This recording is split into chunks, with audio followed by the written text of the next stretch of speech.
క్రీస్తునందు మీకు శుభములు. పరిస్థితులు ఎలాగున్నను మనము దేవుని కొరకు మాత్రమే కనిపెట్టువారముగా ఉండాలి.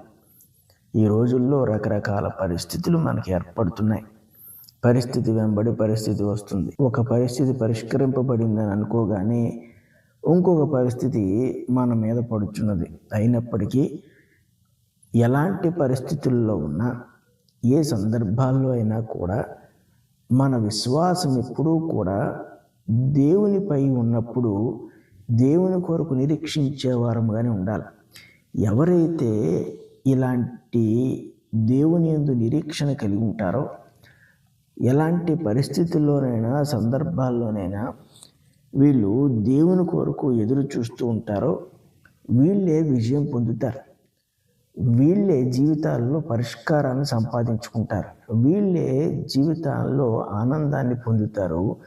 అపవాదికి దుఃఖాన్ని కలిగించగలుగుతారు. వీళ్ళే తమ జీవితాల్లో శ్రమను జయించవచ్చని తమ వెనక వచ్చుచున్న వారికి మాదిరిగా నిలుస్తూ ఉంటారు.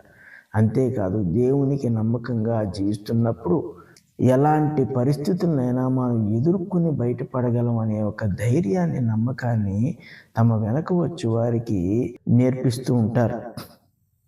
ఎందుకంటే రక్షణకర్తయగు దేవుడు మనల్ని ఎప్పుడూ రక్షిస్తూనే ఉంటాడు. ఇదే మనకున్న గొప్ప విశ్వాసము. మీకా గ్రంథము 7వ అధ్యాయము 7వ వచనంలో మనం చూసినప్పుడు, పరిస్థితులు ఎంత చిన్నాభిన్నంగా ఉన్నప్పటికీ కూడా ప్రవక్త నోట నుండి వచ్చిన ఈ వాక్యము మనం విన్నప్పుడు అది మనకి ఎంతో ధైర్యాన్ని, బలాన్ని చేకూర్చాలి. 7వ వచనం అంటున్నాడు, ఆయనను యెహోవా కొరకు నేను ఎదురు చూచెదను, రక్షణకర్తయగు నా దేవుని కొరకు నేను కనిపెట్టి ఉందును, నా దేవుడు నా ప్రార్థన ఆలకించును. ఎలాంటి సందర్భాల్లోనైనా ఈ వాక్యముకు ఉన్న విశ్వాసం మనలో ఉన్నప్పుడు, ఏ విశ్వాసంనైతే దేవుడు ఈ వాక్యంలో భద్రపరిచి ఉంచాడో ఆ విశ్వాసము మనం కలిగి ఉన్నప్పుడు ఈ భూమి మీద మనలను జయించినది ఏదీ ఉండదు. శరీరాన్ని హింసపెట్టేవాడు ఉండొచ్చు, కానీ ఆత్మయందుండు సంతోషమును దొంగిలించేవాడు ఎవడు ఉండడు. ఎందుకు ప్రవక్త ఇలాగ మాట్లాడుచున్నాడంటే, ఇశ్రాయేలు యొక్క దేశ పరిస్థితి విచ్ఛిన్నమైపోయింది. వాళ్ళ యొక్క భయభక్తులు భయంకరంగా ఉన్నాయి. వాళ్ళ విశ్వాస జీవితము దేవునికి ఏహ్యముగా ఉన్నది. అలాంటి పరిస్థితుల్లో వాళ్ళు దేవుని కొరకు ఎదురు చూడలేని జీవితాలను జీవిస్తున్నారు. దేవుడు కూడా వాళ్ళని శిక్షించే ఉద్దేశంతోనే ఉన్నాడు. దేవుని దాసుడిగా, దేవునికి నమ్మకమైన ఆ వ్యక్తిగా మీకా ఈ మాటలు మాట్లాడుచున్నప్పుడు అతనిలో ఎంతో ధైర్యం మనకు కనబడుతుంది. మనుషులందరూ కూడా ఎంత భేదము కలిగి జీవించున్నప్పటికీ, మనుషుల వల్ల వివిధ పరిస్థితులు కలుగుచున్నప్పటికీ, మీకాలో ఉన్న ఈ స్థిరమైన ఆలోచన ఎంత గొప్పదో చూడండి. ఇది ఈరోజు మనం కలిగి ఉంటే మనము జీవిస్తున్న ఈ ప్రస్తుత పరిస్థితుల్లో మనం ఎంతో ధైర్యాన్ని సంపాదించుకోవచ్చు. మనము అందరినీ గౌరవించాలి, కానీ దేవుణ్ణి బట్టి ఎవరికీ భయపడాల్సిన అవసరం లేదు. అందరినీ మనం ప్రేమించాలి, క్షమించాలి, కానీ ఎవరికీ తలవంచని అవసరం లేదు. ఎందుకు అంటే అంతిమంగా మన కొరకు ఏర్పాట్లు చేసి మన యందు ఆనందించేవాడు దేవుడు ఒక్కడే. ఆ దేవుని కొరకు మనం ఎదురు చూస్తున్నప్పుడు ప్రతి పరిస్థితి కూడా ఆయనకి తలవంచవలసిందే. ప్రతి వ్యక్తి కూడా ఆయన ఎదుట భయపడవలసిందే. ఆయన మనసులతో మాట్లాడే మనుషుల యొక్క నోళ్లను నొక్కేయగలడు. ఆయన మనుషుల చేత మంచి కార్యములు చేయించగలడు. దుష్ప్రవర్తన కలిగిన వాడు సహితము దేవుని యొక్క ప్రోద్బలంతో వాడు అనుకున్నది కాకుండా దేవునికి అనుకూలమైనది వాడు చేయడం జరుగుతూ ఉంటుంది.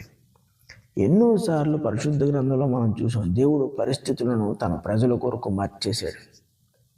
అప్పటి వరకు మరణం అనే పరిస్థితిగా ఉండగా దాన్ని జీవముగా మార్చేసేవాడు దేవుడు. అప్పటి వరకు కూడా లేని పరిస్థితులు ఉన్నప్పుడు వాటిని సంతృప్తికరమైన పరిస్థితులుగా మార్చాడు. కాబట్టి మనము దేవుని గురించి అర్థము చేసుకోవాల్సిన ఒక గొప్ప సంగతి ఏంటంటే, ఆయన కొరకు మనము ఎదురు చూచే వారముగా జీవించాలి. మన దినములు ఎలా గడుస్తాయి అని ఆలోచన చేసినప్పుడు అది దేవునికి విడిచిపెట్టాలి. మన జీవితాల్లో కొన్ని సంగతులు ఏ రీతిగా జరుగుతాయి, ఎవరు వీటిని జరిగిస్తారు అనుకున్నప్పుడు మనం దేవుని కొరకు ఎదురు చూడటం అనేది చేయాలి. ఏ మనుషుల వైపైనను ఏ హస్తము వైపైనను మనం చూచినా కూడా మనకు సంపూర్ణమైన సంతృప్తి ఆనందము కలగదు.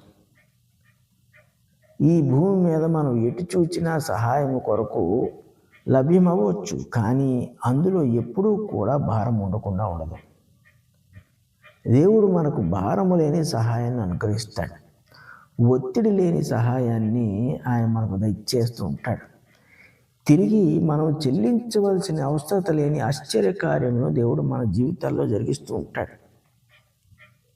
కాబట్టి మనము ప్రేమ చేత ఆయన నుండి పొందుతున్నాం, కానీ మనం ఆయనకు రుణపడిపోయి ఉండేటట్టుగా దేవుడు ఏది ఇచ్చేయడు. దేవుడు కోరుతుందల్లా ఏంటంటే ఆయన యందు నమ్మిక ఉంచడం. ఆయన యందు ఎవడు నమ్మిక ఉంచుతాడో వాడు పొందక మానడు. కాబట్టి ఈ వాక్యంలో మనం చూసుకున్నప్పుడు యెహోవా కొరకు నేను ఎదురు చూచేదను. ఎంతకాలం ఎదురు చూడాలి అంటే ఎంతకాలం ఎదురు చూసినా నష్టం లేదు. అసలు మనం ఎదురు చూస్తున్నాము అన్న సంగతి మనకు తెలిస్తే, ఎవరి వైపు మనము చూస్తున్నామో, ఎవరి కొరకు మనం ఎదురు చూస్తున్నాము అన్నది మనం ఆలోచన చేస్తే, అంతకు మించిన జ్ఞానం మనకు ఇంకొకటి ఉండదు.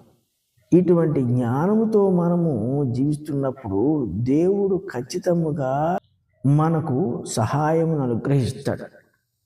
రక్షణకర్తయగు మన దేవుని కొరకు మనము కనిపెడుతుండాలి. ఈ పదములోనే ఉంది, రక్షణకు కర్త ఆయనే. కేవలము మన ఆత్మలను రక్షించడం మాత్రమే కాదు, ఈ భూమి మీద మనం జీవిస్తున్నంత కాలము ఆయన కొరకు జీవిస్తున్నప్పుడు అనేక పర్యాయాలు అనేక సందర్భాల్లో ఆయన మనం రక్షిస్తూనే ఉంటాడు. అసలు మనం ఆయన వల్ల భూమి మీద జీవిస్తాం, కానీ మన శక్తి సామర్థ్యముల మీద జీవించడం మానేస్తాం. అపోస్తుడైన పౌలు ఎందుకు గొప్ప ఉదాహరణ. దేవుడు రక్షణ అనుగ్రహించేవాడు. ప్రతి పరిస్థితుల్లోనూ కూడా నీకు ఆయన కాపుదలను ఇచ్చినవాడు. సమస్యల్లో నుండి నిన్ను బయటికి లాగువాడు ఆయనే. కాబట్టి ఆయన వైపు మనము చూచి ఆయన కొరకు కనిపెట్టుట ఎంత మాత్రము మనకి నష్టము కాదు. అందుకే అంటున్నాడు, నా దేవుడు నా ప్రార్థన ఆలకించును అని. ఈ ప్రార్థనల యందు నువ్వు ఎవరి కొరకు నిరీక్షిస్తున్నావు, ఎవరి కొరకు కనిపెడుచున్నావు, ఎదురు చూస్తున్నావు, ఆయన యందు నమ్మికతో ఆయనకి విజ్ఞాపన చేసినప్పుడు, ఆయన సహాయమును కోరుకుంటూ ఆయనకు నువ్వు విజ్ఞాపన చేసినప్పుడు, బ్రతిమాలుకున్నప్పుడు దేవుడు నీ ప్రార్థన ఆలకిస్తాడు. నువ్వు అటువంటి ప్రార్థన చేస్తావని తెలిసే దేవుడు నిన్ను ఏర్పరచుకున్నాడు. అటువంటి ప్రార్థనలు చెయ్యాలని ఆయన కోరుకుంటున్నాడు. ఎప్పుడైతే సమస్తమును నువ్వు విడిచిపెట్టి నీ చుట్టూ ఉన్న సంగతులన్నింటినీ మనసు నుండి బయటపెట్టి దేవునికి మాత్రమే స్థానం ఇచ్చి దేవుణ్ణి మాత్రమే ఆశ్రయించువాడిగా ఆయన సహాయము నువ్వు కోరుచున్నావు, నువ్వు దేనినైతే కోరుచున్నావో దాన్ని పొందక మానవు. ఏ రక్షణ అయితే నువ్వు కోరుచున్నావో, ఎవరి నుండి అయితే కోరుచున్నావో అది నీకు కలగక మానదు. ఎందు నిమిత్తమైతే నువ్వు ఆయన కొరకు ఎదురు చూస్తున్నావో అది నీకు జరగక మానదు.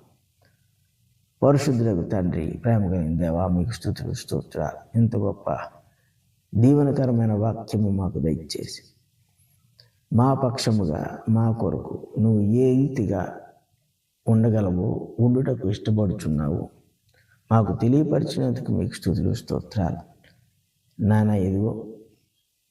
నాన్న ఇదిగో మరి మేము మనుషులు తట్టు చూచువారముగా కాకుండా నీ కొరకు ఎదురు చూచు, నీ కొరకు కనిపెట్టుచు మా విజ్ఞాపనలన్నీ కూడా నీకు మేము తెలియజేసుకుంటూ మేము పొందవలసినవన్నీ పొందుటకు సహాయం చేయమని యేసు పరిశుద్ధ నామమున అడుగుచున్నాం తండ్రి, ఆమేన్.